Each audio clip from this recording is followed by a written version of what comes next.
الحمدللہ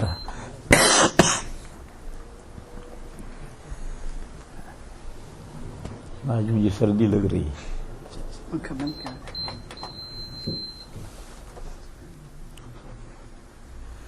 نحمده ونستعینه ونستغفره ونؤمن به ونتوکل علیه ونعوذ بالله من شرور انفسنا ومن سیئات اعمالنا من يهده الله فلا مضل له ومن يضلله فلا هادي له وأشهد أن لا إله إلا الله وحده لا شريك له وأشهد أن سيدنا ومولانا وحبيبنا وشفيعنا محمدا عبده ورسوله أرسله إلى الناس كافة بشيرا ونذيرا وداعيا إلى الله بإذنه وسراجا منيرا صلى الله تعالى عليه وعلى آله وصحبه وبارك وسلم تسليما كثيرا كثيرا وبعد فأعوذ بالله من الشيطان الرجيم بسم الله الرحمن الرحيم يا أيها الذين آمنوا اتقوا الله ولتنظر نفس ما قدمت لغد واتقوا الله إن الله خبير بما تعملون صدق الله مولانا العظيم. سب سے پہلے ایک حدیث شریف سماعت فرمائیں. نبی پاک صلی اللہ تعالی علیہ وسلم کی مجلس ہو رہی تھی، وعظ ہو رہا تھا، صحابہ تشریف فرما تھے، آپ ارشاد پاک فرما رہے تھے. مجلس بھری ہوئی تھی کہ 3 آدمی آئے. ان میں سے ایک بندے نے تو دیکھا کہ مجلس میں آگے جگہ ہے، تو وہ اندر گھس کر جو آگے جگہ تھی اس میں بیٹھ گیا. جیسے یہاں بہت سی جگہیں پڑی ہوئی، بعد میں جو بندہ آئے تو وہ آگے گھس کر کے اس خالی جگہ میں بیٹھ سکتا ہے. جمعہ کے دن صفیں چیر کر، گردنیں فلانگ کر آگے بڑھنے پر سخت وعید آئی. لیکن مسئلہ یہ ہے کہ اگر آگے لوگوں نے جگہ خالی چھوڑی ہے تو پھر آدمی صفیں چیر کر، گردنیں فلانگ کر آگے جا کر وہ جگہ بھر سکتا ہے. اب کوئی وعید نہیں ہے. کیوں؟ قصور لوگوں کا ہے کہ وہ آگے خالی جگہ چھوڑ کر کیوں بیٹھے. ٹھیک ہے، ایک آدمی صفیں چیر کر جائے گا، گردنیں فلانگے گا تو لوگوں کو تکلیف پہنچے گی، اور یہ جو لوگوں کو تکلیف پہنچے گی اس کی بنیاد پر وعید آئی ہے. کیا وعید آئی ہے؟ اتخذ جسرا الی جہنم، یا اتخذ جسرا الی جہنم، بنایا جائے گا وہ پل جہنم کی طرف،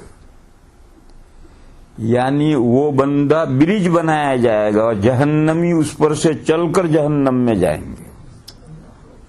اتخذ جسرا الی جہنم، بنایا جائے گا وہ پل جہنم کی طرف. اس کا مطلب یہ ہے کہ اس کو لٹایا جائے گا، برج بنایا جائے گا اس کو، اور اس پر چل کر لوگ جہنم کی طرف جائیں گے. اور اگر اتخذ جسرن الی جہنم ہے تو پھر حدیث کا مطلب یہ ہے کہ وہ بندہ جس نے لوگوں کو پریشان کیا ہے وہ بندہ جہنم کی طرف برج بنا کر وہ خود جہنم میں جائے گا. بہرحال پہلا مطلب لو، دوسرا مطلب لو، بہت سخت وعید ہے. لیکن اگر جگہ لوگوں نے آگے خالی چھوڑی ہے اور کوئی بندہ صفیں چیر کر آگے جاتا ہے تو اس کے لیے اب وعید نہیں رہی، کیونکہ اب لوگوں کو جو پریشانی ہو رہی ہے، تکلیف پہنچ رہی ہے، اس کے سبب لوگ خود ہیں. انہوں نے کیوں آگے جگہ خالی چھوڑی؟ بہرحال انہوں نے مجلس 3 صحابی آئے، انہوں نے دیکھا آگے جگہ ہے تو وہ مجمع میں گھس کر آگے جو جگہ خالی پڑی تھی اس میں جا کر بیٹھے. پھر جگہ آگے ختم ہو گئی یا تھی جگہ اب بھی، لیکن انہوں نے لوگوں کو ڈسٹرب کرنا مناسب نہیں سمجھا تو وہ مجلس جہاں تک پوری ہوئی تھی وہ وہاں پیچھے بیٹھ گئے. تیسرے صاحب نے دیکھا کہ اب مجلس ساری بھر گئی، قاعدے سے بیٹھنے کی جگہ نہیں ہے، تو وہ آگے بڑھ گئے، چلے گئے. یہ سب حضور کی نگاہوں کے سامنے ہوتا رہا اور بیان جاری رہا.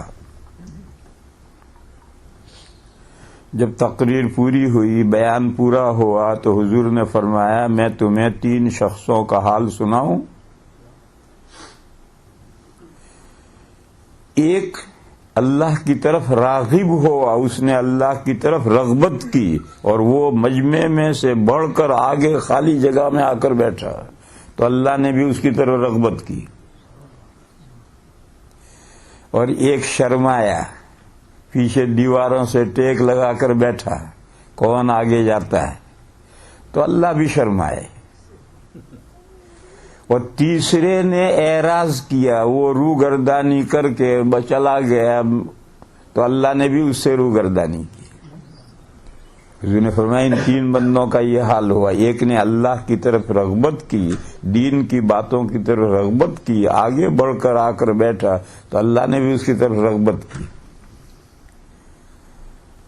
اللہ کا اس کا رغبت کرنا تو ظاہر ہے، وہ بندہ جو آگے بڑھ کر مجلس میں آگے بڑھ کر بیٹھا اس کا رغبت کرنا دین کی طرف تو ظاہر ہے. اللہ کا رغبت کرنا کیا ہے؟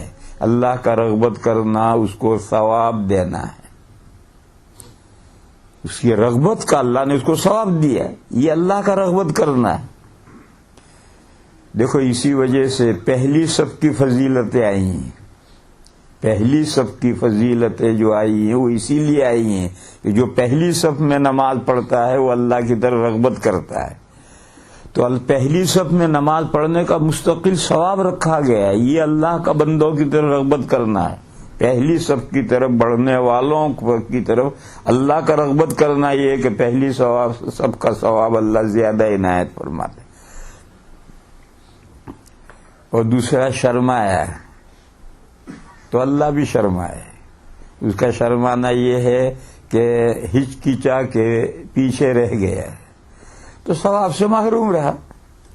اللہ کا شرمانا کیا ہے؟ اللہ کا شرمانا یہ کہ بھئی تو ہاتھ لمبا ہی نہیں کر رہا تو ثواب کیسے تجھے دیا جائے؟ جو لینا ہی ثواب نہیں چاہتا اس کو ثواب کیسے دیا جائے؟ تو اللہ کے شرمانے کا یہ مطلب ہے کہ وہ شرمایا یعنی خیر کی طرف اس نے سبقت نہیں کی تو اللہ بھی شرمائے یعنی اللہ نے بھی اس کو ثواب عنایت نہیں فرمایا. اور تیسرا اعراض کر کے چلا گیا یعنی دینی مجلس سے اس نے دلچسپی کا اظہار نہیں کیا اور اعراض کر کے دین کی باتوں سے اعراض کر کے چلا گیا تو اللہ نے بھی اس سے اعراض کیا ہے. اس میں ناراضگی کا پہلو ہے. اس کا اعراض کیا تو اللہ اس سے ناراض ہوئے. اللہ نے اس سے اعراض کیا ہے نہ اللہ تعالیٰ اس سے ناراض ہوئے. بہرحال یہ حدیث شریف ہے. دین کی باتیں جب بھی ہوں، دین کی محفل جب بھی جمیں تو ہمیں یہ حدیث شریف یاد رکھنی چاہیے. لوگ جب سے یہ لاؤڈ اسپیکر صاحب نکلے ہیں لوگ یہ سمجھتے ہیں کہ بھئی کہیں بھی بیٹھ کر کے سن لو، بات آواز تو آ ہی رہی ہے۔ تو یہ جتنی نئی چیزیں ہیں ان میں فائدے بھی ہیں اور اس کے ساتھ نقصانات بھی ہیں۔ کوئی بھی نئی چیز ہو اس میں فائدے بھی ہوں گے اور اس میں نقصانات بھی ہوں گے۔ یہ گھڑی صاحبہ جب تک نہیں تھی تو اذان سنتے ہی لوگ بھی اذان ہو گئے چلو مسجد میں چل پڑتے تھے، مسجد میں آتے تھے، 2-4 نفلیں پڑھتے تھے، پھر اس کے بعد میں ابھی نماز شروع نہیں ہو رہی تو تھوڑی دیر بیٹھ کر انتظار کرتے تھے۔ اور حدیث میں ہے کہ نماز کے انتظار میں بیٹھنے والا حکمن نماز میں ہے۔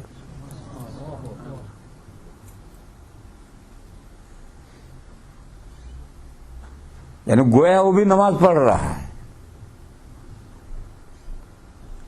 مگر جب سے یہ صاحبہ آئیں، گھڑی صاحبہ، مسجد میں جلدی پہنچنے کا اور نماز کے انتظار میں مسجد میں بیٹھنے کا سلسلہ ہی ختم ہوا۔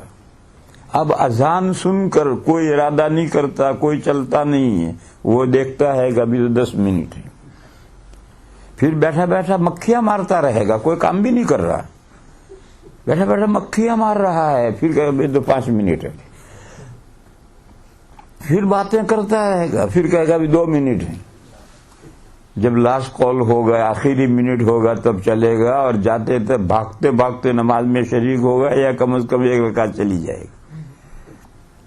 یہ نقصان ہے اور فائدہ بھی ہے۔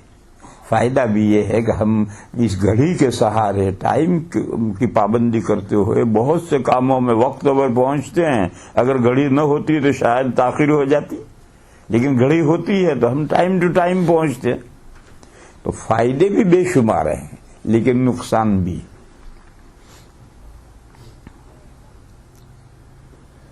یہ ہمارے گھروں میں فریج آ گئے، اس کے فائدے ہیں، جو کھانا بچے وہ فریج میں بھر دو، وہ کھانا خراب نہیں ہوگا، ڈسٹ بن میں نہیں ڈالنا پڑے گا، یہ فائدہ ہے۔ اور نقصان یہ کہ بیچارے غریبوں کا حق گیا۔ پہلے جب یہ فریج نہیں تھے تو جو دوپہر کا بچا ہوا لوگ شام کو کھا لیتے تھے، یہ شام کو بچ گیا تو اب وہ غریبوں کو دے دیتے تھے، کیوں کہ کل صبح تک خراب ہو جائے گا، تو خراب ہو اس سے بہتر ہے اللہ کے بندوں تک پہنچ جائے۔ تو غریبوں کو ملتا تھا، اب جب سے فریج آگے بیچاروں کو کچھ نہیں ملتا۔ اور قربانی کے دن آتے ہیں، قربانی ہم بکرا کرتے ہیں، مسئلہ تھا 3 حصے کرو، ایک اپنے لیے کھاؤ، ایک دوستوں کو بانٹو اور ایک غریبوں کو دو۔ اب غریبوں کا تو حصہ گیا، سارا فریزر میں گھسا دیے، پورا بکرا ہے، پہلے آنگن میں بندھا تھا اب فریزر میں باندھ دیے۔ اتنا ہی فرق ہے، پہلے بکرا آنگن میں بندھا تھا، چھری پھیر کر کے فریزر میں گھسا دیے۔ اور دوستوں کا حق بھی گیا، صرف اس دوست کا حق رہے گا جس کے یہاں سے آنے کی امید ہو،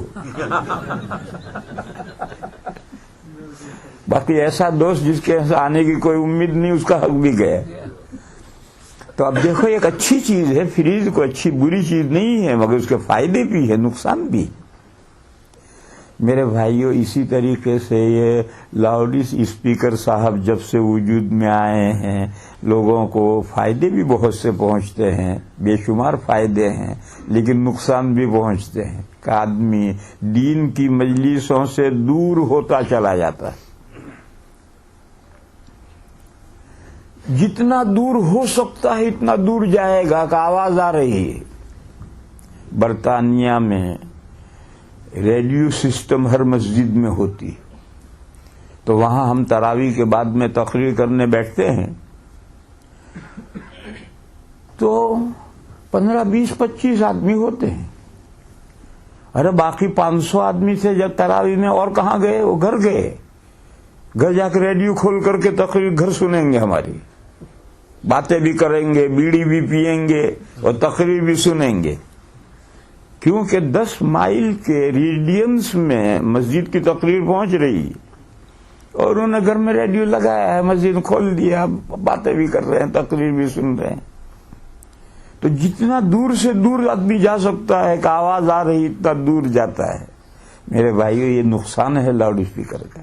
فائدہ تو اس کا یہ ہے کہ آخری آدمی کو بھی آواز صاف ستھری پہنچتی ہے جیسی کہ پہلے آدمی کو پہنچتی ہے، تو فائدہ ہے. لیکن نقصان یہ ہے کہ آدمی دینی مجلس سے دور ہٹتا چلا جاتا ہے، اور جتنا دور جائے گا اتنا یہ فائدہ کم اٹھائے گا، اور جتنا کلوز ہوگا قریب آئے گا اتنا فائدہ زیادہ ہو.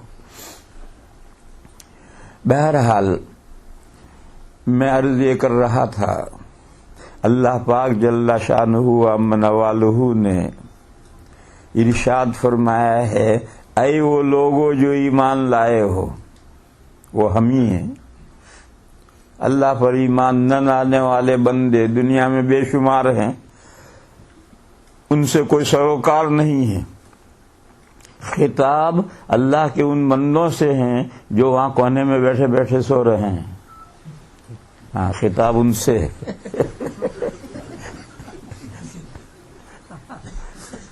پھر آگے آ کر بیٹھو، ٹیک لگا کر بیٹھے، سونے کا سامان تو خود ہی کرتے ہو.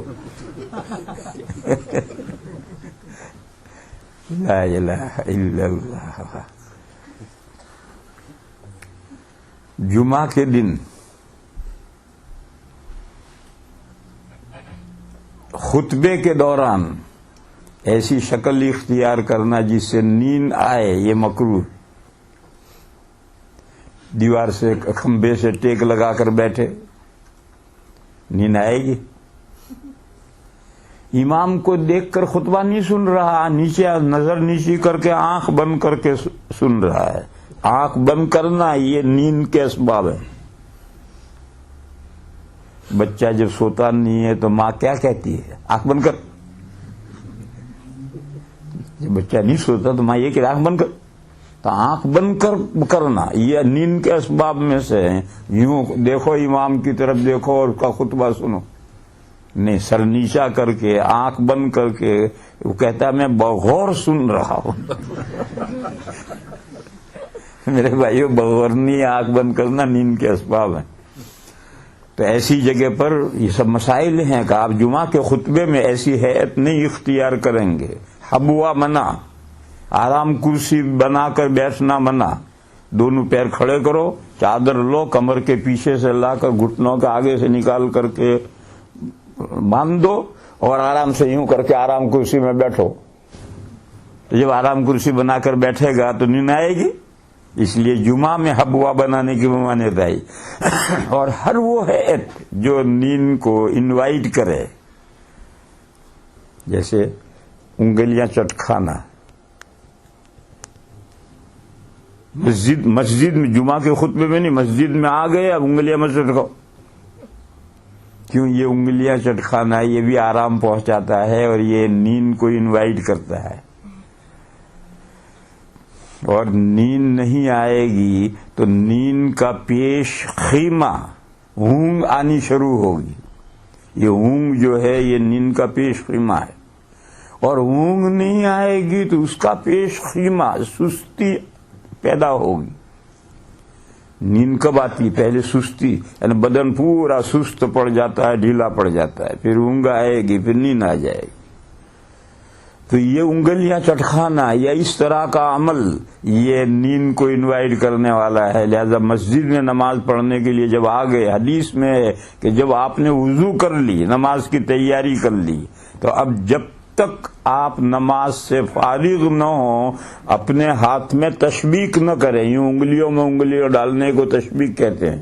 یہ انگلیاں یوں کر کے یوں کرو، اس سے بھی آرام ملتا ہے اور نیند اور سستی پیدا ہوتی. لہذا سستی پیدا کرنے والے اسباب سے تو خود ہی بچنا چاہیے. تو اللہ تعالی کا خطاب مومن بندوں سے ہے. فرمایا اے وہ لوگوں جو ایمان لائے ہو مجھ پر، میرے حبیب صلی اللہ تعالی علیہ وسلم پر، میری کتاب پر، میرے بھیجے ہوئے دین پر، جو لوگ ایمان لائے ہو، اللہ سے ڈرو. اتقوا اللہ، اللہ سے ڈرو. اور چاہیے کہ تم میں سے ہر شخص غور کر کے دیکھ لے کہ اس نے ٹومورو کے لیے کیا بھیجا ہے؟ اچھائیاں بھیجی ہیں، برائیاں بھیجی ہیں۔ دیکھو میرے بھائیو، یہ دنیا کی زندگی ہر دن ٹو ڈے ہے، یہاں ٹومورو آتا ہی نہیں، اور ٹومورو آیا تو منزل پر پہنچتے ہی ٹو ڈے ہو گیا۔ ہمارے یہاں بعض دکانوں میں لکھا رہتا ہے آج نقد کل ادھار، وہ ہمیشہ لکھا رہتا ہے، کیونکہ آج ہی جو کل تو آنے کا ہی نہیں، اور وہ کل آیا تو پہنچتے ہی آج ہو جاتا ہے۔ مگر میرے بھائیوں، کل جب آ کر برا جوان ہو جائے گا، جم کر گل محمد بن کر بیٹھ جائے گا، پھر وہ کل ہٹنے کا نہیں، وہ پھر کل ہی کل ہے۔ اور آج جو کچھ کیا ہے اس کا نتیجہ کل سامنے آنا ہے۔ اس لیے اللہ تعالیٰ نے فرمایا چاہیے کہ ہر نفس دیکھ لے، غور کر لے، سوچ لے کہ اس نے ٹومورو کے لیے آگے کیا بھیجا ہے۔ اچھائیاں بھیجی ہے تو خوش ہو، الحمدللہ آج میں نے یہ نیک کام کیے، اور اگلے دن جو اگلا ٹو ڈے آئے گا اس اگلے ٹو ڈے میں اور نیکیاں کرے کہ آج میں نے قرآن کا ایک پارہ پڑھا ہے، اگلے دن 100 پارہ پڑھوں گا۔ اور اگر برائیاں کی ہیں، غور کیا، معلوم آج مجھ سے یہ غلطیاں، مجھ سے یہ گناہ ہو گئے، تو اسٹاپ ہو جا۔ اگلا جو ٹو ڈے آئے گا اس ٹو ڈے میں اس گناہوں سے سارے چھوڑ، اور سارے نہ چھوڑ سکتا ہو تو جتنے چھوڑ سکتا ہے اتنے چھوڑ، کمی کر۔ غور کرنے کا یہ فائدہ ہوتا ہے۔ دکان میں آدمی حساب لیتا ہے، آج میں نے کیا پایا، کیا کھویا۔ پایا تو اگلے دن کوشش کرتا ہے کہ اور زیادہ پائے، کھویا تو اگلے دن کوشش کرتا ہے کہ پھر دوبارہ نہ کھوئے۔ اسی طریقے پر میرے بھائیوں، زندگی کا حساب لینا ہے، روز شام کو زندگی کا آڈٹ کرنا ہے کہ میں نے آج کیا آگے بھیجا۔ اچھائیاں بھیجی، برائیاں بھیجی، اچھائیاں بھیجی تو کتنی اور کیا کیا بھیجی، اور برائیاں بھیجی تو کتنی اور کیا کیا بھیجی۔ لیکن میرے بھائیوں، لوگ حساب آڈٹ کرتے ہیں دوسرے کا، تب تو ٹھیک کرتے ہیں، لیکن اپنا آڈٹ کرتے ہیں تو پھر اس میں بھی گڑبڑ کرتے ہیں۔ یہ بھی ایک انسان کی کوتاہی ہے۔ دوسرے کے عیب و ہنر کو تو پہچانتے ہیں کہ یہ عیب ہے، یہ ہنر ہے، لیکن کہتے ہیں کہ کوئی اپنی ماں کو ڈائن نہیں کہتا، حالانکہ اس کی ماں چڑیل جیسی ہو سکتی۔ کوئی ضروری ہے کہ ہر آدمی کی ماں بڑی خوبصورت پری پیکر ہو؟ ضروری تو نہیں ہے، مگر ہر ایک کے لیے اس کی ماں پری پیکر ہے۔ کوئی اپنی ماں کو ڈائن نہیں کہتا، بھوتنی نہیں کہتا، ہر ایک کہتا ہے میری ماں سب سے زیادہ خوبصورت ہے۔ تو دوسروں کو دیکھتا ہے تو حسن و قباح کا فیصلہ کرتا ہے کہ یہ اچھا یہ برا، اور ماں کا نمبر آتا ہے تو ماں اچھی ہو جاتی ہے۔ اسی طریقے سے جب حساب آڈٹ کرنے بٹھایا جائے تو آڈیٹر آتا ہے آپ کی دکان میں حساب آڈٹ کرنے کے لیے، تو بالکل صحیح آڈٹ کرے گا، جہاں کمی ہوگی فوراً بتائے گا، یہاں بل لگاؤ، یہاں بل صحیح نہیں، یہ حساب صحیح نہیں۔ مگر وہی آدمی جب اپنا جائزہ لینے بیٹھتا ہے تو پھر اس کو برائیاں نظر ہی نہیں آتی۔ اپنی اچھائیاں تو اسے نظر آتی ہیں، لیکن اپنی برائیاں نظر نہیں آتی۔ کیوں نظر نہیں آتی؟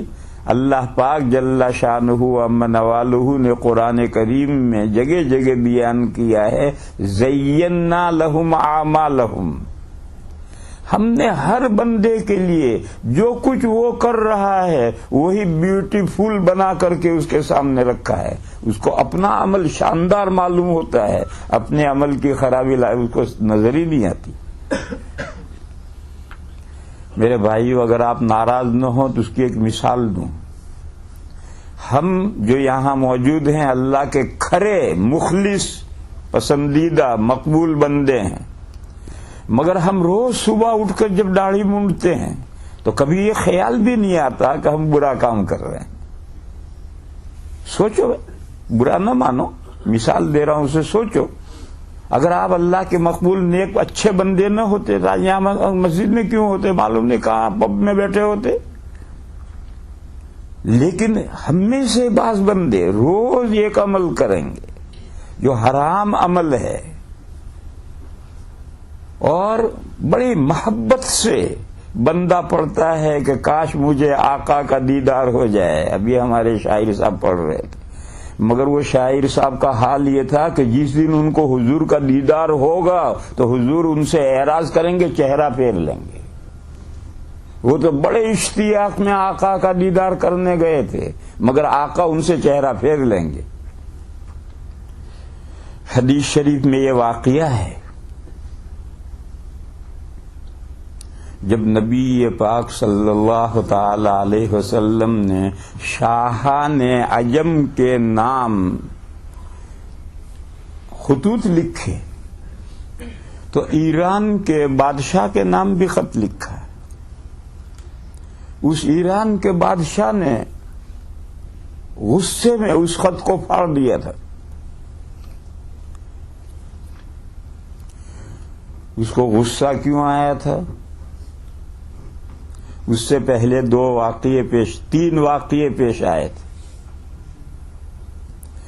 ایک واقعہ تو یہ پیش آیا تھا، ایران کا مذہب مجوسی تھے وہ لوگ، یعنی آگ کو پوجتے تھے. تو مجوسیوں کے یہاں ایک بڑے مندر میں 1000 سال سے مسلسل آگ جل رہی تھی جو بجھی نہیں تھی. 1000 سال گزر گئے.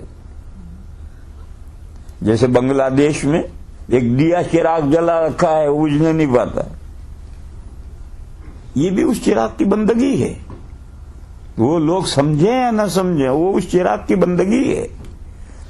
تو مجوسی بھی آگ کی پوجا کرتے ہیں. 1000 سال گزرے تھے مگر وہ آگ نہیں بجھی تھی.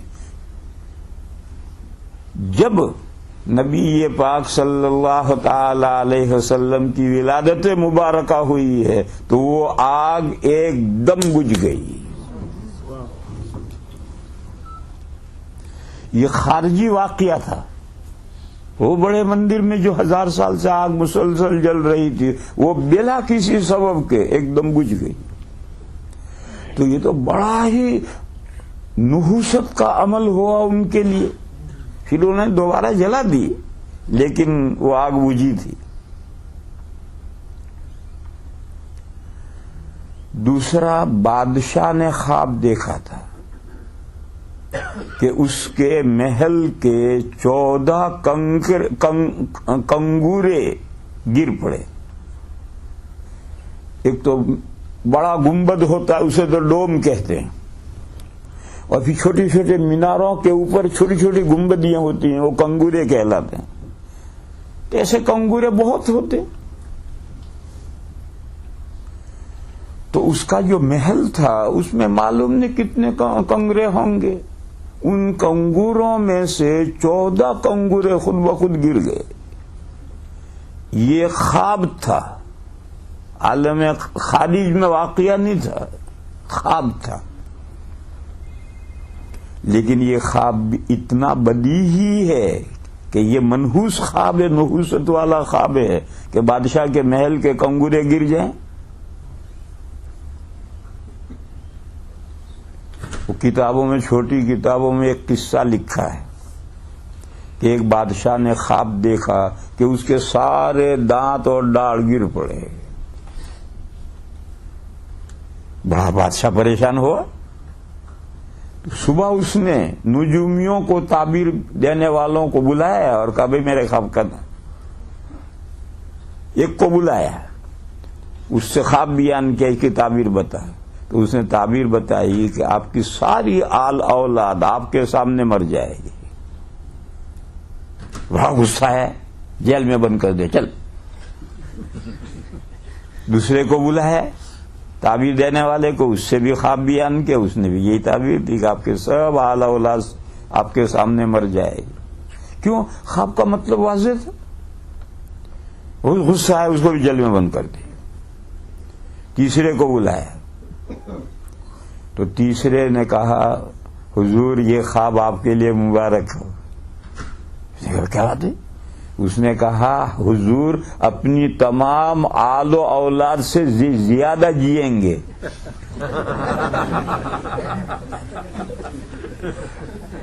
کہا یہ خواب آپ کے لیے مبارک ہو، بڑا اچھا خواب دیکھا حضور آپ نے، آپ اپنی ساری آل اولاد سے زیادہ جیئیں گے، تو بڑا انعام دیا.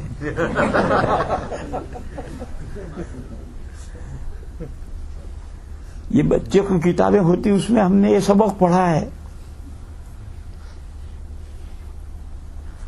یعنی ایک بات آپ بھونڈے طریقے پر کہیں گے تو جیل میں جائیں گے، اور خوبصورت طریقے پر کہیں گے تو انعام پائیں گے. ماموں تشریف لائے، حضرت ماموں جان تشریف لائیے تو ماموں جان عیدی دیں گے. اور ماموں جان آئے، کہا آئیے باپ کے سالے آئیے. ماموں باپ کا سالہ ہی تو ہوتا ہے، تو ماموں جوت بجائے گا، کم وقت مجھے باپ کا سالہ کہتا ہے، حالانکہ وہ باپ کا سالہ ہے ہی آلریڈی. تو بات کو اچھے انداز پر کہا جائے تو انعام پاتا ہے آدمی، بھونڈے انداز پر کہے تو جیل میں جاتا ہے. تو دو تعبیر دینے والوں نے وہی بات بھونڈے انداز پر کہی تو جیل میں گئے، اور تیسرے نے اسی بات کو خوبصورت انداز میں کہا تو انعام پایا. بہرحال اللہ جل شانہ امن والہ نے ہر بندے کے لیے اس کے اعمال مزین کیے ہیں. اس کو اعمال برے ہوتے ہیں وہ بھی اس کو اچھے لگتے ہیں. تو بادشاہ کا جو خواب تھا اس کی تعبیر واضح تھی کہ محل کے 14 کنگورے گر گئے. اس سے بادشاہ کا دماغ کھلبلایا ہوا تھا. دوسرا خواب بادشاہ نے یہ دیکھا کہ ایران کی طرف سے گھوڑے اور عرب کی طرف سے اونٹ آ رہے ہیں، اور گھوڑوں کا اور اونٹوں کا مقابلہ ہو رہا ہے. اونٹوں نے گھوڑے کو پامال کر دیے، اپنے پیروں میں رون دیے. دیکھو جزیرت العرب کی اصل سواری اونٹ ہے، اور ایران میں گھوڑے ہیں، ایک طرف سے گھوڑے اور ایک طرف سے اونٹ. تو گھوڑے اونٹوں کو پامال کریں گے، رون دیں گے. لیکن ہوا یہ کہ اونٹوں نے گھوڑوں کو رون دیے. اس کا بھی مطلب واضح تھا بالکل. یہ سب کچھ واقعات پیش آئے اور حضور کا نام مبارک پہنچا ہے کہ میں اللہ کا رسول ہوں، مجھ پر ایمان لاؤ. تو اس کے بعد سمجھ میں آ گیا کہ جو میں نے خواب دیکھے اسی سلسلے کی کڑی ہیں کہ عربوں کے بڑھنے کا وقت آ رہا ہے. جب کسی عرب کو نبی مان لیا جائے گا تو اس کی ماتحتی قبول کرنی پڑے گی، حکومت ہماری ختم ہوگی. تو اس نے نام مبارک کو پھاڑ دیا، مگر وہ چمڑے پر لکھا ہوا خط تھا، کاغذ پر نہیں تھا. آج بھی پلاسٹک کے کاغذ ہوتے ہیں یا پلاسٹک ملے ہوئے کاغذ ہوتے ہیں، پھاڑنا چاہو نہیں پھٹتے. تو چمڑے پر تھا تو آدھے تک پھٹا. اتنا قوت سے اس نے پھاڑا کہ آدھے تک پھٹا. پھر آگے طاقت اس کی کم پڑ گئی، ایک دم شروع میں پھٹتا ہے، پھر آگے طاقت کمزور پڑتی تو آگے نہیں پھٹا، اس نے پھینکا نیچے. اور اس نے حکم دیا اپنے گورنر کو جو بحرین میں تھا کہ 2 آدمی بھیجو مدینہ، اور جس نے یہ خط لکھا ہے اس سے گرفتار کر کے پکڑ کر میرے دربار میں لائیں. خط گیا، بحرین سے 2 آدمی بھیجے گئے. وہ مدینہ پہنچے حضور کو گرفتار کرنے کے لیے، 2 آدمی مدینہ پہنچے. اب وہاں جا کر دیکھا تو شان ہی کچھ اور ہے. تو وہ سب پلان گرفتار کرنے ورنے کا تو سب پارا ہو گیا، مگر وہ دونوں ایرانی حضور کی خدمت میں حاضر ہوئے ہیں. حدیث میں ہے کہ جب وہ آئے تو ان کی داڑھیاں بالکل مڈی ہوئی تھی، مونچھیں بڑی بڑی تھی.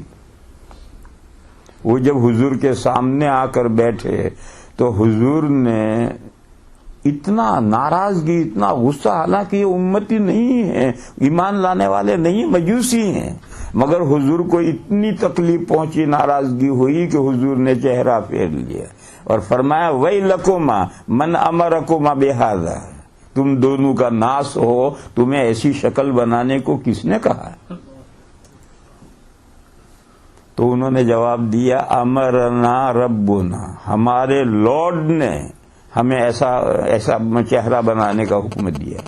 یعنی ہمارا ایران کا کلچر یہ ہے، جیسے آج غیروں کا دنیا میں کلچر یہ ہے کہ مونچھیں رکھو، داڑھی مونڈو، اور لوگ مسلمان ہو کر کے اس کلچر سے متاثر ہوتے ہیں. تو انہوں نے بھی یہ کہا امرنا ربنا، ہمارے لارڈ نے ہمیں یہ حکم دیا.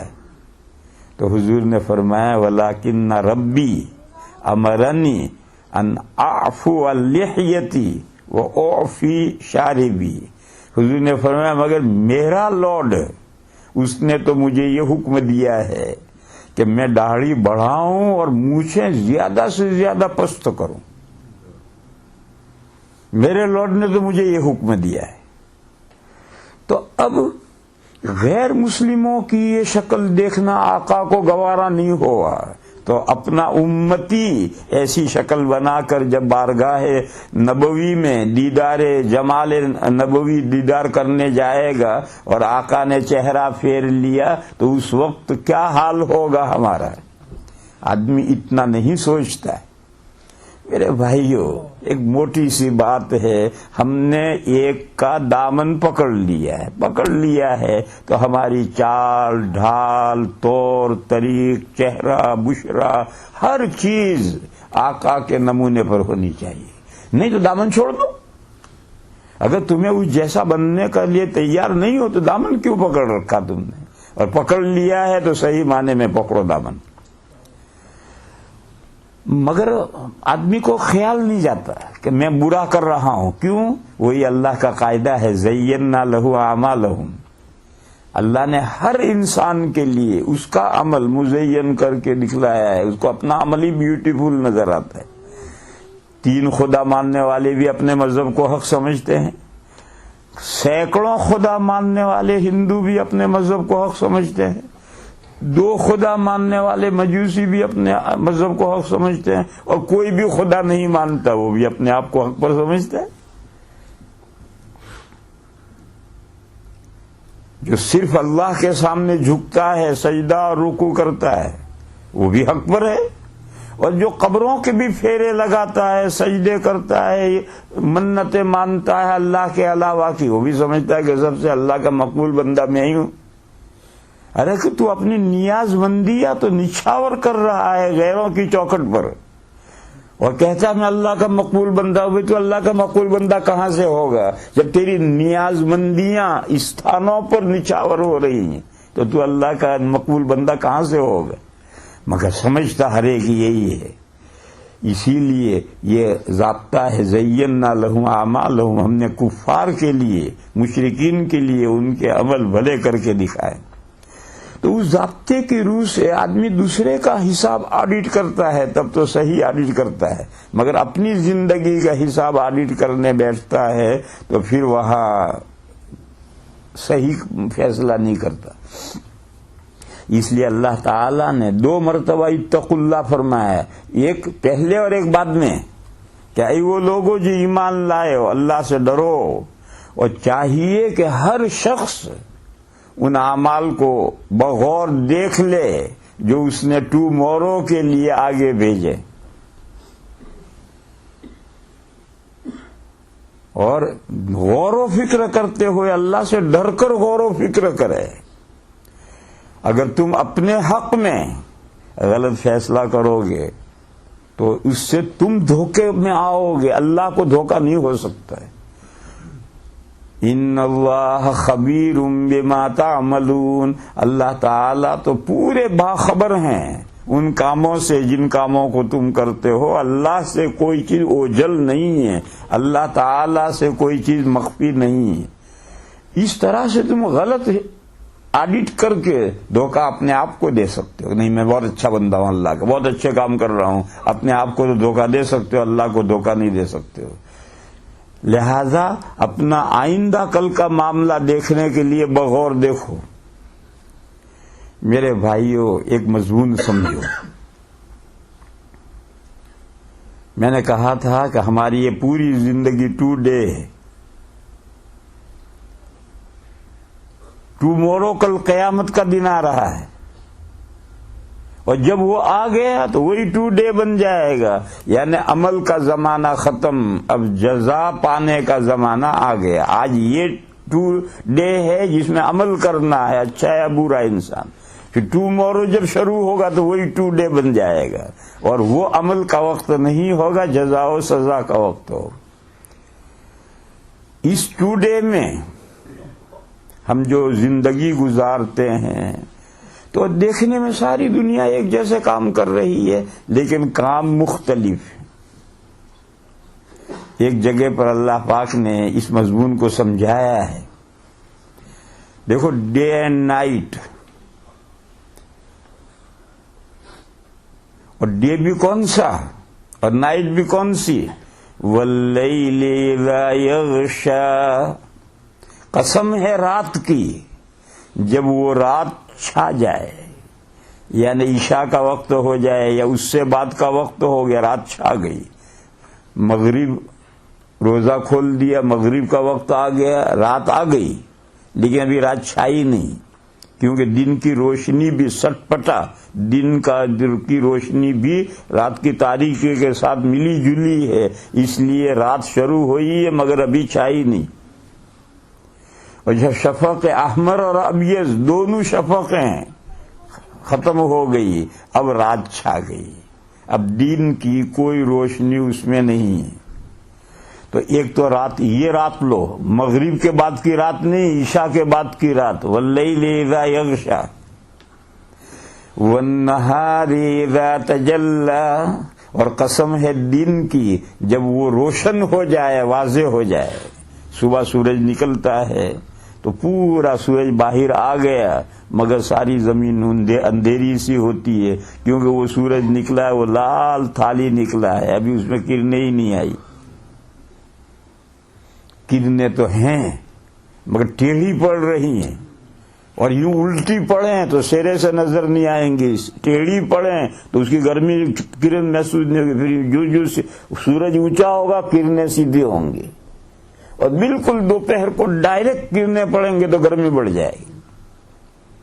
جب سورج نکلتا ہے تو کرنیں یوں آڑی ہیں تو ہمیں دھوپ بھی نظر نہیں آتی اور گرمی بھی نہیں محسوس ہوتی، پھر سورج جوں جوں اوپر چڑھتا ہے تو کرنیں یوں ہوتی ہیں اور دھوپ روشنی وہ نظر آتی ہے اور گرمی ہوتی ہے، جب بالکل سر سورج پہ پہنچ گیا تو سیدھی کرنیں آتی ہیں تو گرمی تیز ہو جاتی۔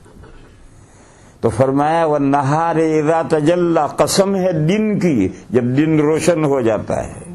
روشن کب ہوتا ہے؟ فی رابعۃ النہار، دن کے 4 حصے کرو، طلوع سے غروب تک جو ٹائم ہے اس کے 4 حصے کرو، ایک حصہ، چوتھائی حصہ، کوارٹر جب دن گزر جاتا ہے تو دن پورا روشن ہو گیا۔ والنہار اذا تجلی، دیکھو یہ دونوں ڈے اینڈ نائٹ، نائٹ بھی کیسی جب رات چھا گئی، اور دن بھی کیسا جب روشن ہو گیا، یہ ڈفرنٹ کائنڈ ہیں، 2 الگ الگ قسمیں ہیں، مگر یہ دونوں ٹائم کی قسمیں، یہ بھی ٹائم ہے یہ بھی ٹائم ہے، ٹائم کی 2 قسمیں ہو گئی، اور 2 قسموں میں کتنا تفاوت، ایک ہے واللیل اذا یغشا اور دوسرا کی قسم ہے والنہار اذا تجلی۔ یہ مثال ذہن میں رکھو، ایک دوسری مثال ذہن میں لو۔ انسان ایک نوع ہے، اس میں ذکر و انثى بنایا اللہ نے، میل فیمیل بنائے، تو میل بھی انسان ہے، فیمیل بھی انسان ہے، مگر آپ دونوں غور کیجئے ان دونوں کے درمیان میں کتنے ڈفرنسز ہیں۔ جو کام میل کر سکتا ہے فیمیل نہیں کر سکتی، اور جو کام فیمیل انجام دیتی ہے میل نہیں انجام دیتا ہے۔ مرد کا کام عورت نہیں کر سکتی، عورت کا کام مرد نہیں کر سکتا، اتنے ڈفرنسز ہیں، حالانکہ دونوں انسان ہیں۔ تو جیسے وہاں ٹائم کی دو قسمیں ہو گئی اور اتنی مختلف ہو گئی، ایسے یہاں انسان ایک نوع ہے، اس کی دو قسمیں ہو گئی۔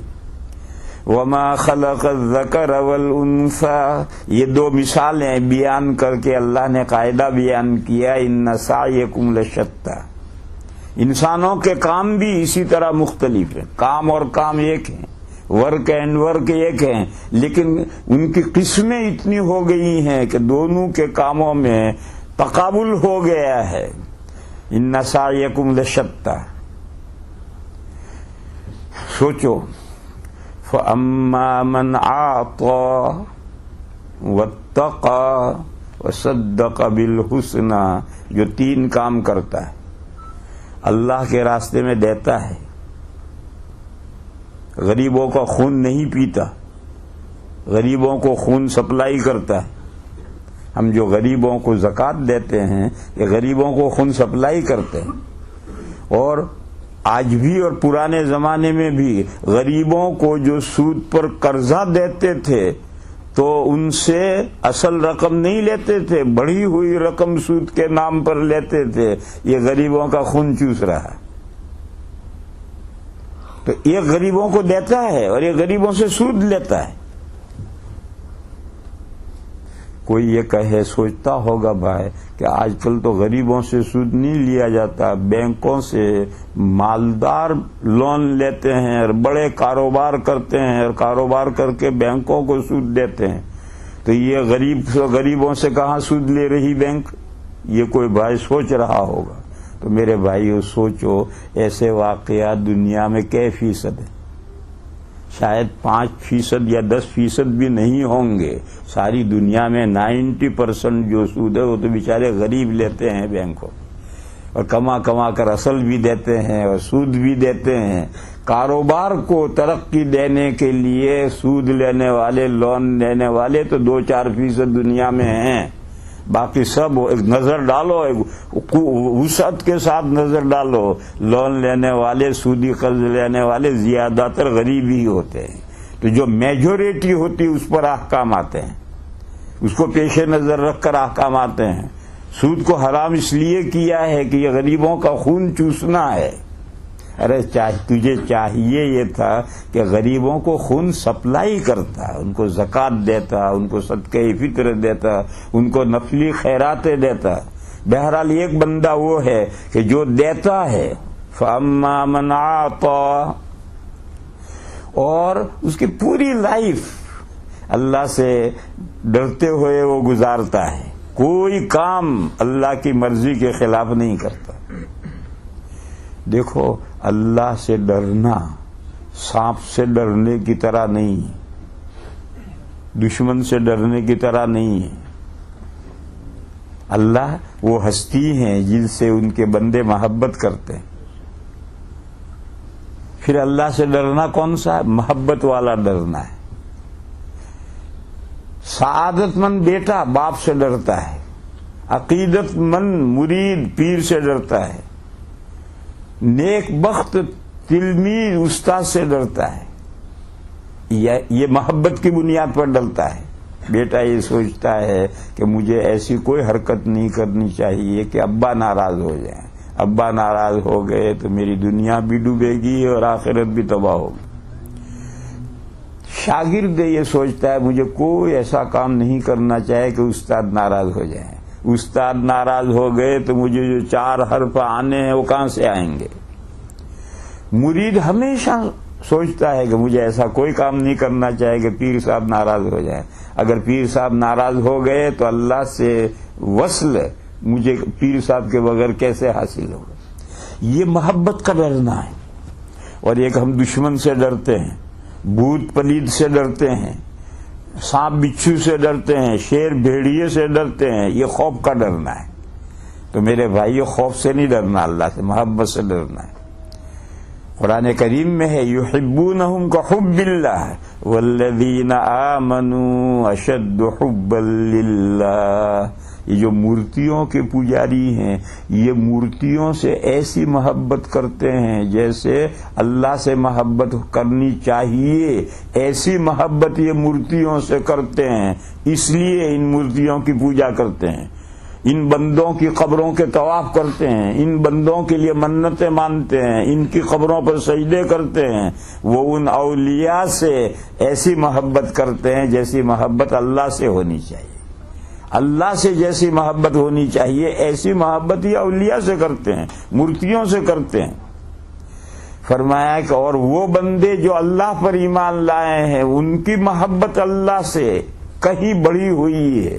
یہ جو مورتیوں کے پجاری اپنے مورتیوں سے محبت کرتے ہیں بہت زیادہ، اور اس کی وجہ سے ان کو پوجتے ہیں۔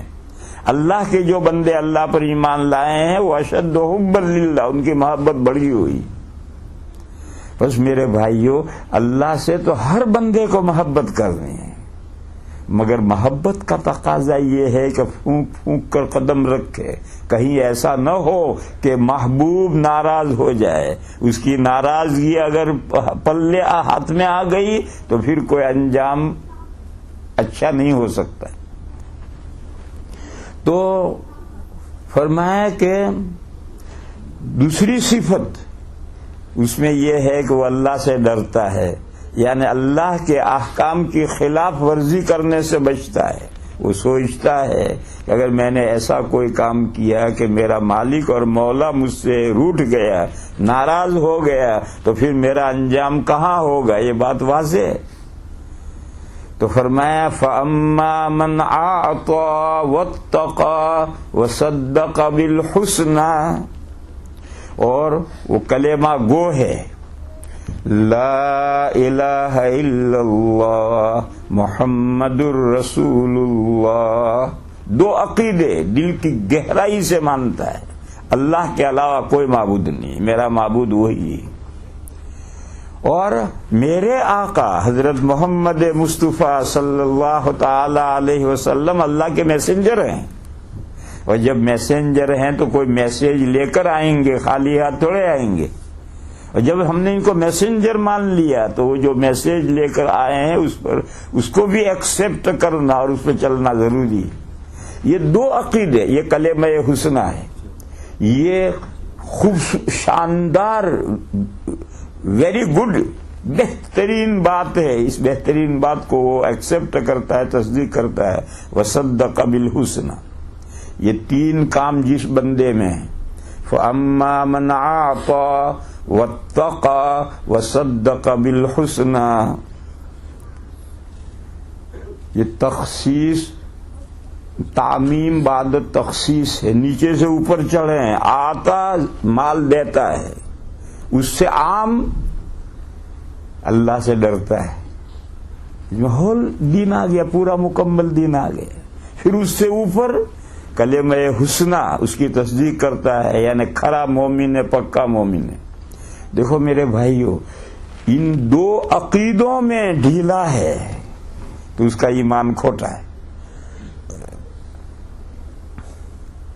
اللہ ہی کو معبود نہیں مانتا تو اس کے عقیدے میں کھوٹ ہے، لیکن اللہ ہی کو معبود مانتا ہے، مگر جب عمل کا وقت آتا ہے تو تھوڑی گڑبڑ کرتا ہے، قبر پر جا کر سجدہ بھی کرتا ہے، تو یہ ایمان سے نہیں نکلتا، گمراہ ہے، ایمان سے نہیں نکلتا۔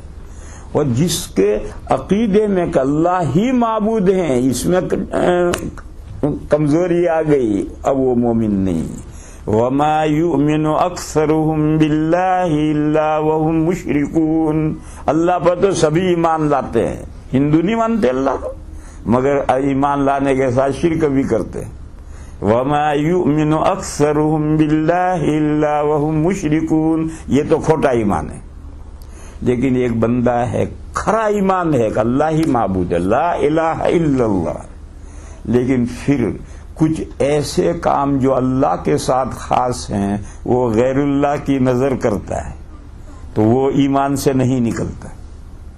اسی طرح سے ایک بندہ مانتا محمد الرسول اللہ حضور اللہ کے میسنجر ہیں، اس میں کوئی مضبوط عقیدہ ہے، مگر جو حضور اللہ کے یہاں سے میسج لے کر آئے اس میسج پر سینٹ پرسن عمل نہیں کرتا. بہت سے حضور جانتا ہے کہ شریعت کا حکم ہے اور پھر بھی عمل نہیں کرتا تو یہ فاسق ہے. مومن ہے مگر فاسق ہے. اور ایک کے محمد الرسول اللہ عقیدے میں ہی گڑبڑ ہے، وہ کہتا ہے کہ محمد الرسول اللہ مگر اللہ کے یہاں سے محمد صلی اللہ تعالی علیہ وسلم لائے کچھ نہیں ہے، میری مرضی، مائی چوائس، جو چاہوں میں کروں. تو ایسا شخص اس کے ایمان میں کھوٹے. اور ایک وہ ہے جو محمد رسول اللہ مانتا ہے مگر نفس کے ورغلانے سے یا شیطان کے چکما دینے سے کسی برائی میں مبتلا ہے تو یہ فاسق ہے. مومن ہے مگر فاسق ہے. یہ دو درجے الگ الگ سمجھو. لا الہ الا اللہ کا عقیدہ پختہ ہے کہ اللہ کا لا معبود کوئی نہیں، مگر وہ اعمال شرکیہ مبتلا ہوتا ہے. عمل شرکیہ میں مثلا نماز پڑھ رہا اللہ کے لیے اور بڑی لمبی نماز پڑھ رہا تاکہ اہل مسجد دیکھیں کہ یہ بڑے بزرگ ہیں، تو یہ بھی شرک ہے. حدیث شریف میں اسے شرک کہا گیا ہے. لیکن اس شرک سے آدمی ایمان سے نہیں نکلتا، کیونکہ وہ لا الہ الا اللہ کو مانتا ہے مگر اس کے تقاضوں پر پورا عمل نہیں ہے. جب اللہ ہی معبود ہیں تو کسی کو دکھانے اور سنانے کا کیا مطلب ہے، مگر اس کے تقاضوں پر پورا ایمان نہیں. اسی طرح محمد الرسول اللہ کا عقیدہ پختہ ہے مگر اس کے تقاضوں پر عمل پورا نہیں ہے. جانتا ہے کہ شریعت کا حکم ہے، حضور نے جو قرآن و حدیث لا کر دیے ہیں اس میں یہ حکم ہے، اور پھر بھی کسی وجہ سے نفس و شیطان کے ورغلانے کی وجہ سے عمل نہیں کر رہا. یہ فاسق ہے، ایمان سے نہیں نکلتا. لیکن لا الہ الا اللہ کے عقیدے میں کمزوری ہو کہ نہیں، اللہ اکیلے معبود نہیں، اولیاء بھی معبود ہیں، انبیاء بھی معبود ہیں، غیرے بھی معبود ہیں، نتھو خیرے بھی معبود ہیں، تو اب وہ ایمان میں کھوٹ آ گئے. محمد الرسول اللہ تو کہتا ہے مگر وہ سمجھتا ہے کہ حضور اللہ کے یہاں سے کوئی میسج نہیں لائے، ہماری مرضی ہم جو چاہے کریں. ایسے بندے کے ایمان میں ہی کھوٹ ہے. تو یہ کلمہ حسنہ ہے، اس کی تصدیق کرتا ہے، یعنی سچے دل سے کلمے کے یہ دو جز مانتا ہے. تو اس بندے کا رخ اور ہوگا. دوسرا بندہ کون ہے؟ دوسرا بندہ ہے وَأَمَّا مَن بَخِلَ. دیکھو آتا کا مقابل آیا ہے. دوسرا بندہ وہ ہے مکھی چوس، سالن خراب ہو جائے گا مگر غریب کو نہیں دے گا.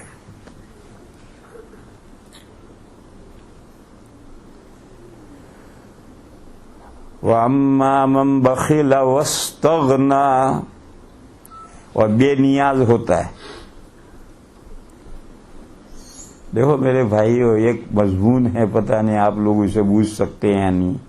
احتیاج بندے کی ذاتی ہے، کلی ذاتی. جیسے منطق والے کہتے ہیں کہ ہم حیوان ناطق ہیں، اگر حیوان جاندار ہونا ہمارے اندر سے ختم ہو جائے تو پھر ہم ڈیڈ باڈی ہیں. اور ناطق یعنی سوچنے سمجھنے کی اور سمجھنے سمجھانے کی صلاحیت ختم ہو جائے تو ہم جانور ہیں. اسی طرح سے احتیاج بندے کی ذاتی ہے اور استغنا اللہ کی ذاتی ہے. وہ ان کی کلی ذاتی ہے، یہ بندے کی کلی ذاتی ہے. یہ احتیاج یعنی بندے کو ہمیشہ یہ سمجھنا ہے کہ میرے لا حول ولا قوت الا باللہ، میرے اندر کوئی پاور نہیں ہے، کوئی طاقت نہیں ہے مگر اللہ کے ذریعے سے. یہ بندہ سمجھے تو اس نے اپنے آپ کو اللہ کا محتاج سمجھا. اور اگر بندہ یہ سمجھتا آئی ایم، یہ تو آئی ایم تو اللہ ہے، تو کون آئی ایم ہو گئے؟ یہ استغنا ہے، مجھے کسی کی نہیں پڑی. یہ کلی ذاتی اللہ کی ہے، آئی ایم اللہ کی کلی ذاتی، استغنا ان کی صفت ہے اور احتیاج بندے کی صفت ہے. بندے میں اپنی صفت نہیں رہے گی تو اس کی ضد آ جائے گی، اور ضد آ جائے گی تو حال کیا ہوگا؟ کلا ان الانسان لیطغی ان رآہ استغنی، جب اس نے اپنی کلی ذاتی استغنا کو بنا دیا ہے تو طغیان اور سرکشی پیدا ہو جائے، میں جو چاہوں کروں، مجھے کون روکنے والا ہے؟ تو میرے بھائیوں، جب بھی احتیاج بندے میں نہیں رہے گی تو استغنا آ جائے گا کہ میرے اوپر کوئی نہیں ہے، میں ہی پاورفل ہوں۔ تو اما من بخیلا، جو شخص بخیلی کرتا ہے، واستغنا، اور اپنے آپ کو بے نیاز سمجھتا ہے، وکذب بالحسنی، اور یہ جو کلمہ حسنی ہے، لا الہ الا اللہ محمد الرسول اللہ، اس کو ایکسپٹ نہیں کرتا ہے، اس کی تکذیب کرتا ہے، وہ کسی کو خدا نہیں مانتا، یہ اللہ کے علاوہ سینکڑوں خدا مانتا ہے، وہ نبی کو مانتا ہی نہیں، یا نبی مانتا ہے تو خالی ہاتھ نبی آیا ہے ایسا مانتا ہے۔ تو اس بندے کی رخ الگ ہوگا زندگی کا، اس بندے کا رخ الگ ہوگا، لیکن دونوں اپنے اپنے رخوں پر بک ٹوٹ دوڑے جائیں گے۔ یہ بندہ اپنے رخ پر بھاگا چلا جا رہا ہے، یہ بندہ اپنے رخوں پر بھاگا چلا جا رہا ہے۔ وہ پہلا بندہ جس رخ پر جا رہا ہے وہ راستہ بہت آسان راستہ ہے، اللہ اور اس میں ہیلپ کرتے ہیں، مدد کرتے ہیں، اور وہ اور اس کی رفتار تیز ہو جاتی ہے۔ فَسَنُيَسِّرُهُ لِلْيُسْرَىٰ، اور یہ بندہ، اس کا راستہ ویری ہارڈ، لیکن اس کو بھی اللہ آسان کر دیتے ہیں، اور وہ بھی مکٹوٹ بھاگا جا رہا ہے اپنے۔ فَسَنُيَسِّرُهُ لِلْعُسْرَىٰ، یہ اللہ تعالیٰ نے دو بندوں کی مثال دی ہے، اور مثال دے کر بتلایا ہے کہ ایک ہماری یہ دنیا کی زندگی پوری ایک ٹائم ہے، اس ٹائم کے ربڑ کے دونوں کنارے پکڑ کر اسے کھینچ دیا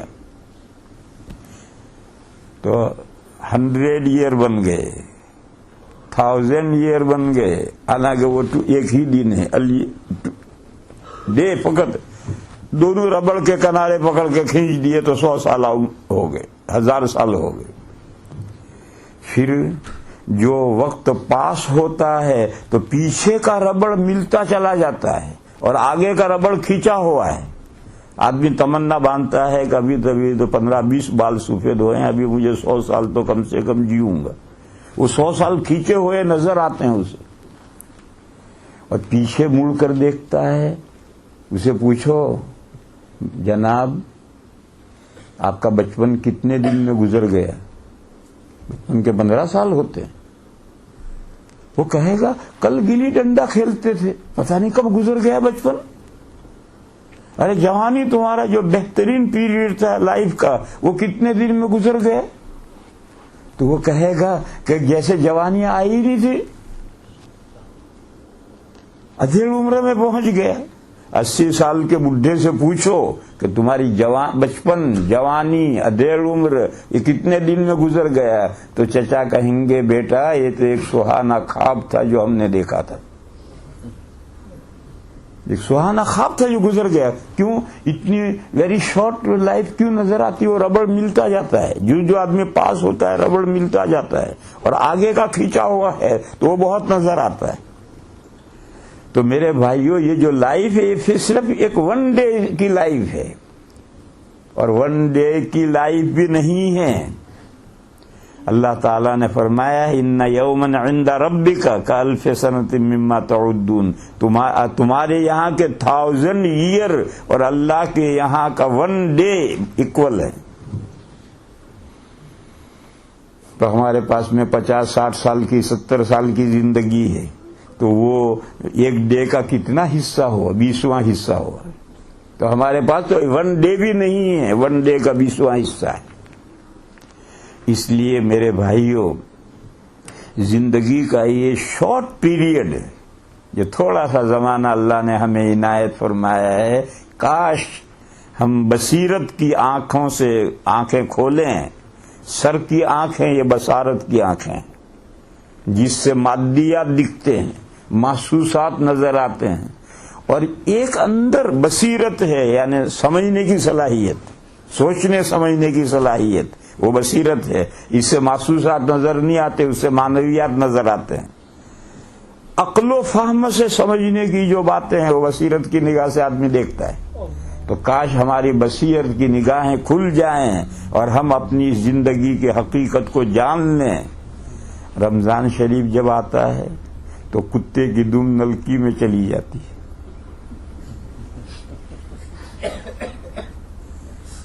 کتے کی دم ٹیڑھی ہوتی ہے تو نلکی کے اندر گھسا دیتے ہیں تو بالکل کتے کی دم سیدھی ہو جاتی ہے۔ اور جہاں رمضان گزرا کہ پھر وہ نلکی میں سے دم نکلتی ہے۔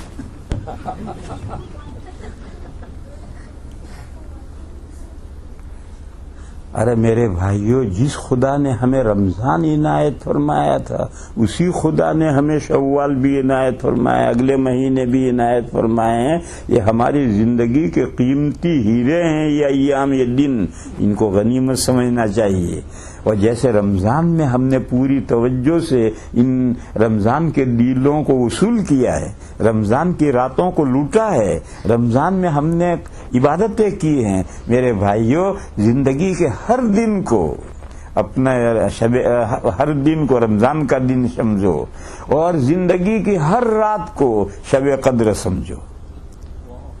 اس لیے میرے بھائیوں اللہ پاک کے اس ارشاد کو ہمیشہ پیش نظر رکھنا چاہیے۔ مگر بندے کا حال کیا ہے؟ ایک جگہ پر قرآن کریم میں اللہ نے حضرت داؤد علیہ السلام کو مخاطب فرمایا ہے اور فرمایا اعملوا آل داؤد شکرا، اے داؤد کی فیملی میرے شکر گزار بندے بنو۔ اور اللہ کا شکر گزار بندہ یہ نہیں ہے کہ زبان سے تسبیح پڑھے اللہ تیرا شکر، اللہ تیرا شکر، اللہ تیرا شکر، اللہ تیرا شکر، اللہ تیرا شکر، یہ زبانی تسبیح نہیں۔ اللہ کا شکر بجا لایا جاتا ہے بصورت عمل۔ اللہ نے جو احکام دیے ہیں ان پر پابندی سے عمل کرو، یہی اللہ کا شکر بجا لانا ہے۔ اعملوا آل داؤد شکرا، عمل کرو۔ وَقَلِيلٌ مِّنْ عِبَادِيَ الشَّكُورُ، اللہ فرماتے ہیں میرے بندوں میں سے شکر گزار بندے بہت تھوڑے۔ زیادہ کا حال کیا ہے؟ قرآن کریم میں ایک جگہ پر یہ مضمون آیا ہے، گھوڑوں کی قسمیں کھائی، وَالْعَادِيَاتِ ضَبْحًا، قسم ہے ان گھوڑوں کی جو دوڑنے والے ہیں، درا حالے کہ ان کے پیٹ تھپ تھپ تھپ تھپ بجتے ہیں۔ پیٹ کے آخر میں ایک تکونا ہوتا ہے، وہاں ہڈی نہیں ہے، جب بھوکا ہوتا تو دب جاتا ہے، پیٹ بھرتا تو وہاں ابھرتا ہے، وہ حصہ وہاں کھال اوپر سے اڑ کر نیچے گرتی ہے تو اس سے بہت ہلکی سی جو آواز پیدا ہوتی ہے وہ لبھون ہے۔ منظر کشی ہے۔ عرب میں شب خون مارتے تھے، رات کے پچھلے حصے میں سناٹے میں دشمن کے قبیلے پر، گاؤں پر حملہ کرتے تھے۔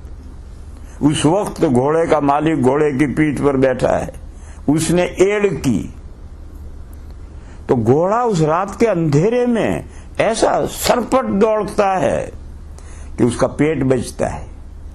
قسم ہے ان فرشتوں کی، ان گھوڑوں کی جو دوڑنے والے ہیں پیٹ بچتے ہوئے ہونے کی حالت میں۔ وَالْعَادِيَاتِ ضَبْحًا فَالْمُورِيَاتِ قَدْحًا، پھر ان گھوڑوں کے پیروں کے نیچے لوہے کے نال بندھے ہوتے ہیں، اور عرب کی سرزمین پتھریلی ہے، اور رات کے سناٹے میں جب سرپٹ گھوڑا دوڑتا ہے تو وہ لوہا اور پتھر مل کر کے پیچھے آگ کے شرارے اڑتے ہیں۔ فَالْمُورِيَاتِ قَدْحًا، پھر وہ آگ جھاڑنے والے ہیں ٹاپ مار کر، نہایت تیز گھوڑا دوڑے گا تب یہ شرارے اڑیں گے۔ فَالْمُورِيَاتِ قَدْحًا فَالْمُغِيرَاتِ صُبْحًا، پھر قسم ہے ان گھوڑوں کی جو دشمن پر صبح کے وقت میں، صبح سحری کے وقت میں حملہ کرتے ہیں۔ جب ساری کائنات مزے کی نیند لے رہی ہے، گھوڑے کو بھی سونا ہے، اس وقت کس کا جی چاہتا ہے کام کرنے کو؟ مگر نہیں، آقا اوپر چڑھا اور اس نے اشارہ کیا تو اس رات کے سناٹے میں جب ساری دنیا میٹھی نیند سوتی ہے، وہ ایسا بھاگتا ہے اور دشمن پر حملہ کرتا ہے. فالمغیرات صبحا فأثرن به نقعا، صبح کے وقت شبنم پڑی ہوئی ہوتی ہے، سب زمین نمناک ہے، اس وقت گھوڑے اتنا دوڑتے ہیں کہ اس وقت غبار اڑ جاتا ہے. فأثرن به نقعا فوسطن به جمعا، پھر وہ اپنے مالک کو لے کر دشمن کے صفوں کے بیچوں بیچ گھس جاتا ہے. حالانکہ گھوڑا بہت سمجھدار ہے، اللہ نے اس کو 2 رادار دیے ہیں جو یوں چاروں طرف کی خبریں لیتے رہتے ہیں. سب کے کان یوں ہیں، گھوڑے کو کان یوں دیے ہیں، اس کے 2 رادار ہیں. 10 مائل کا خطرہ بھانپ لیتا اڑ کے کھڑا ہو جاتا ہے، لیکن اس کا آقا اوپر بیٹھا ہے، اس کا حکم ہے تو دشمن کے صفوں کے بیچوں بیچ گھس جاتا ہے. فوسطن به جمعا، اپنے سوار کو لے کر مجمع کے بیچ میں گھس جاتا ہے. یہ اللہ نے گھوڑوں کے قسم کھائی ہے. اب آپ غور کرو، گھوڑے کا جو باس ہے، اس گھوڑے نے گھوڑے کو پیدا نہیں کیا، پروردگاری پالنہاری نہیں کی، اس کا رزق اس نے پیدا نہیں کیا. اس نے کیا کیا ہے؟ 10, 15, 20 ہزار پاؤنڈ میں گھوڑا خرید کر لایا ہے اور لا کر کے روزانہ گھوڑے کی ٹہل کرتا ہے، اچھا کھلاتا ہے. بھئی اتنا ہی تو کرتا ہے، لیکن جب آڑے وقت میں جب پیٹھ پر بیٹھتا ہے اور اس کا اشارہ پاتا ہے تو گھوڑے کے یہ اعمال ہے. ایسا دوڑتا ہے، شرارے جھاڑتا ہے، صبح کو حملہ کرتا ہے، غبار اڑا دیتا ہے فضا میں اور دشمن کی صفوں میں گھس جاتا ہے. اب ذرا میرے بندے تو اپنا حال اس گھوڑے کے ساتھ کمپیئر کر اور دیکھ، موازنہ کر.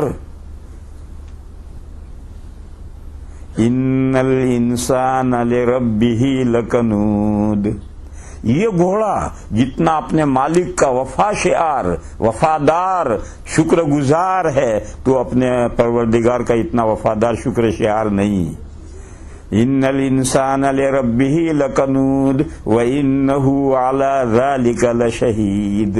خود انسان اپنے گریبان میں منہ ڈالے، اپنے احوال کو اس گھوڑے کے احوال کے ساتھ موازنہ کرے تو ہر انسان فیصلہ کرے گا کہ یہ جتنا گھوڑا شکر گزار ہے اپنے باس کا، میں اپنے خالق و مالک کا اتنا شکر گزار نہیں ہوں. میری مرضی آتی ہے، میں اللہ کے حکموں پر عمل کرتا ہوں.